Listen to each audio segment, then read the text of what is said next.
네, 11월 7일 금요일 복음 이끄는 일상 시작하겠습니다. 오늘은 믿음은 보이지 않는 현실이다라는 제목입니다. 믿음은 보이지 않는 현실입니다. 눈에 보이는 세계가 있고 보이지 않는 세계가 있는 거죠. 하나님이 보이는 세상과 보이지 않는 세상을 다 창조하셨습니다. 그러니까 우리의 시야가 보이는 세상에만 집중하면 현실의 두려움을 이길 수가 없습니다. 골리앗이 엘라 골짜기에 등장했을 때 이스라엘 병사들은 두려워 떨었습니다. 어린 다윗 한 사람만 담대하게 골리앗 앞에 섰습니다. 이스라엘 병사 중에 다윗보다 더 힘이 있는 사람들은 많았을 것입니다. 그러나 그들은 현실에 보이는 두려움의 문제를 극복하지 못했습니다. 유진 피터스는 상상력이 지배당하면 선한 것과 아름다운 것을 볼 수 없게 된다고 말했습니다. 이 상상력이 지배를 당한다는 것은 이 문화의 내러티브에 저주에 휩싸인다 이렇게 얘기했습니다. 그러니까 하나님의 말씀을 묵상해서 하나님이 우리 삶에 가까이 오지 않으면 우리의 사고는 점점 부정적이 됩니다. 그래서 말씀 앞에 가까이 가야 되는 거죠. 그러니까 믿음이라는 것은 현실 너머의 것을 보게 합니다. 골리앗이 거대해 보이지만 크신 하나님을 바라볼 때 모든 문제는 작아집니다. 현실의 문제가 커 보여서 두려워하고 있지는 않습니까? 문제보다 더 크신 하나님을 바라보아야 합니다. 믿음은 거룩한 상상력이며 보이지 않지만 보이는 것보다 더 생생한 현실이며 실체입니다. 눈에 보이는 골리앗이 더 가까이 있습니까? 아니면 눈에 보이지 않는 하나님이 나와 더 가까이 계십니까? 그 삶에서 여러 가지 이 두려움의 문제 그리고 어려운 힘든 문제를 우리가 하나님이 우리와 함께 하신다는 삶의 소망을 가지고 그것을 이제 이겨 나가야 되는 거죠.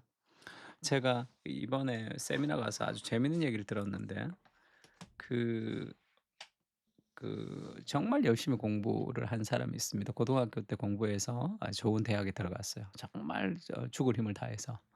그리고 좋은 대학에 들어가서도 취직하기 위해서 정말 열심히 노력해서 이 굴지의 대기업에 이제 대리가 됐습니다. 근데 갔더니 막 그 부장 위에 있는 부장이 거의 꼴통 같은 부장이에요. 너무 자기를 힘들게 "내가 지금 평생 고등학교, 대학교 이렇게 열심히 해서 내가 지금 이 욕 먹고 지금 이렇게 살기 위해서 내가 이렇게 열심히 했나? 인생이 뭔가?" 그런 생각이 인제 들었단 말이에요. 그러니까 매일 인제 이 직장 언제 때려치우나, 언제 때려치우나 그러면서 매일매일 하루하루 직장 생활을 했습니다. 근데 어느 날 엘리베이터를 타고 퇴근을 하는데 회장님이 같이 엘리베이터를 탄 거예요. 그러면서 이제 고 대리 그러니까 내 이름을 아는 거야. 아 고상섭 대리. 아 오랜만이다. 회장님 어떻게 제 이름을 아십니까?" 하니까 "너 처음부터 내가 눈여겨봤다. 내가 신입사원들 몇 명 이렇게 열심히 하는 사람 눈여겨보는데 내가 너 주목하고 있다. 너 지금 부장 완전 꼴통 같은 부장 밑에 힘든 거 힘들어하지? 내가 다 안다. 근데 그게 지금 너한테 필요하다. 너는 내가 끝까지 데리고 간다. 그래서 이렇게 회사를 경영하는 그런 종류의 사람으로 너를 세워가고 싶다. 그러니 이 일들 지금 이 일은 너한테 필요하고 다 배우는 일들이야. 그러니까 힘을 내라." 그러고 인제 내렸단 말이에요. 그 얘기를 들으니까 인제 힘이 나잖아요. 그다음 날 출근을 하니까 늘 똑같은 일상의 반복이죠. 그리고 막 꼴통 같은 부장이 굉장히 힘들게 합니다. 그래도 마음이 달라지는 거죠. 그렇게 힘들지 않습니다. 왜냐하면 회장 라인이잖아. 우리가 신앙생활을 할 때 그 하나님에 대해서 그 이 대기업 회장만도 못하게 지금 하나님을 생각할 때가 있습니다. 회장이 나와 내 인생에 보장한다는 그 말 한마디도 우리 삶의 여러 가지 어려움이 극복되는데 삶에 여러 가지 힘든 문제들이 있지만 하나님이 함께 하신다는 것을 이 대기업 회장의 만큼도 우리가 생각하지 않는 그런 비실제적인 신앙생활을 하고 있을 때가 많죠. 보이지 않는 세상에 하나님이 지금도 함께하고 계시고 내 삶에 일어나는 모든 일상은 내가 예수님을 닮아가는 그런 시간이고 나에게 꼭 필요해서 하나님이 내게 허락하신 겁니다. God is good all the time. 하나님이 내게 허락하신 모든 것은 다 선한 것이다. 그런 삶의 고백이 있을 때 믿음의 눈이 열리게 되는 거죠. 다윗이 곁에 서 있는 사람들에게 말합니다. 이르되 이 블레셋 사람을 죽여 이스라엘의 치욕을 제거하는 사람에게는 어떠한 대우를 하겠느냐. 이렇게 이제 속에서 어떤 거룩한 의로운 분노가 있는 거죠. 이 할례 받지 않는 블레셋 사람이 누구이기에 살아계시는 하나님의 군대를 모욕하겠느냐. 이런 삶의 어떤 이 거룩한 분노가 그가 있었습니다. 내가 할 수 있냐, 내가 할 수 없냐. 그리고 그가 강하냐 안 강하냐보다 더 큰 그 하나님을 향한 그런 마음이 그 삶의 어떤 다른 상상력을 불러일으킨 거죠.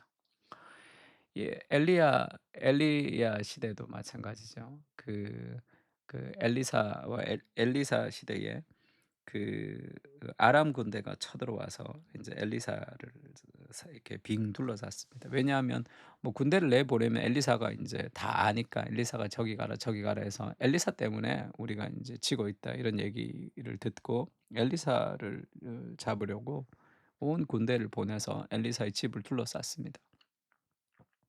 그때 엘리사의 사환이 너무 무서워하죠.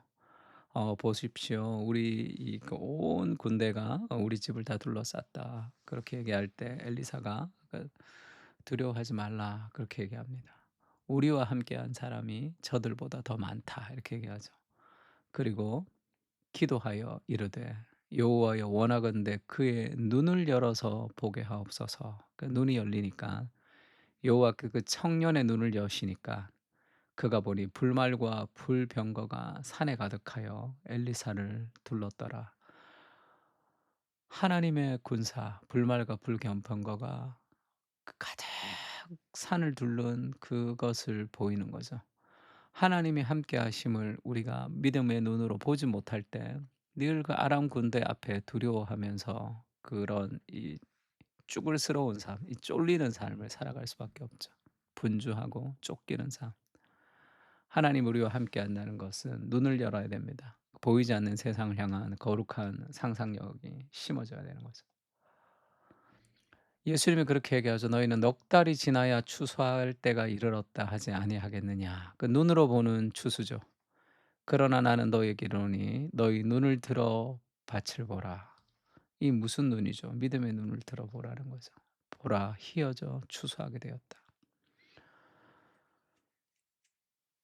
휘어져 추수하게 된 영적 추수의 시기가 지금 보이는데 그것에 동참할 하나님의 사람들을 하나님이 초대하는 거죠.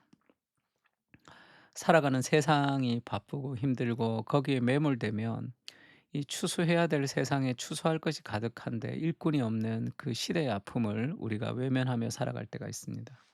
눈을 들어서 세상을 바라봐야 되는 거죠. 하나님의 관점을 가지고. 그러면 그 하나님의 슬픔과 하나님의 분노와 하나님의 아픔을 가지고 우리가 살아갈 수 있는 또 다른 힘과 다른 상상력이 우리를 이끌어가게 됩니다. 눈을 들어 세상 넘어 계신 하나님의 통치를 바라보게 하옵소서. 흔들리지 않는 안정감으로 우리를 붙들고 계시는 주님의 손길을 경험하게 하옵소서. 보이는 세상 속에서 두려워하지 않게 하시고 보이지 않는 하나님을 바라보며 믿음으로 전진하게 하옵소서. 거룩한 상상력으로 우리를 덮어 주시옵소서. 아멘. 오늘도 믿음은 보이지 않는 현실입니다. 오늘 우리 삶 속에 있는 수많은 삶의 일상 속에서 하나님의 섭리를 볼 수 있는 눈을 우리에게 허락해 주십시오. 그렇게 같이 한번 기도했으면 좋겠습니다. 기도하겠습니다.